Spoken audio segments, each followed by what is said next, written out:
Alors on avait dit au niveau de la sélection de l'ours, on a fait un flou rapide, c'est peut-être pas encore l'idéal, c'est peut-être un peu bizarre comme bord de l'ours, mais c'est mieux qu'une sélection complètement pourrie, parce qu'on a quand même sur le bord de l'ours, comme dans la réalité, on a les bâtiments derrière qui apparaissent un peu par transparence, parce qu'il est quand même un peu fluffy, un peu flou sur le bord.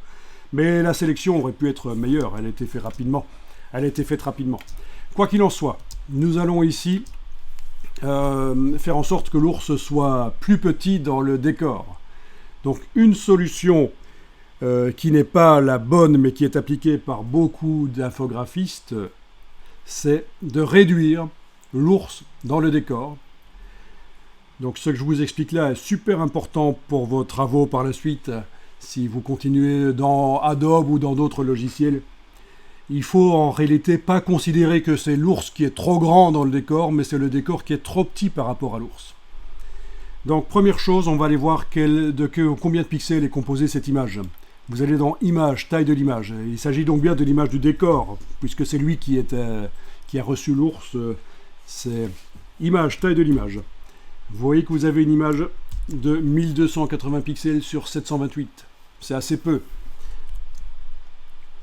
Bon, je clique sur annuler dans ce cas-ci.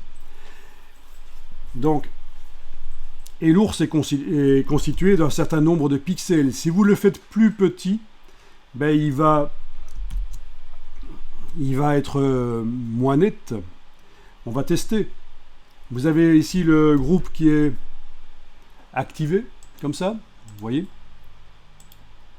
Vous allez dans le menu édition, transformation manuelle, donc c'est très connu dans Photoshop, c'est le raccourci CTRL-T ou commande T, CMD-T sur le clavier. C'est très souvent qu'on fait ça. Alors oui, on a un filtre de netteté dynamique, ça veut dire modifiable. Il a été mis sur un objet dynamique, le filtre est devenu dynamique, il est modifiable. Et on vous indique juste ici que pendant la transformation, la netteté va être désactivée pour que ce soit plus rapide. Mais dès qu'on cliquera sur OK, ce sera... voilà. Ce sera à nouveau réactivé. Voilà, vous avez ici des poignées qui apparaissent. Vous allez sur une des poignées du coin. Vous la bougez. Vous pouvez faire ça en enfonçant la touche Alt si vous voulez. Comme ça, ça transforme par le centre. Vous voyez, parce que si j'enfonce pas Alt, ça fait ça. Et si j'enfonce Alt, la touche Option sur le clavier, ça fait ça.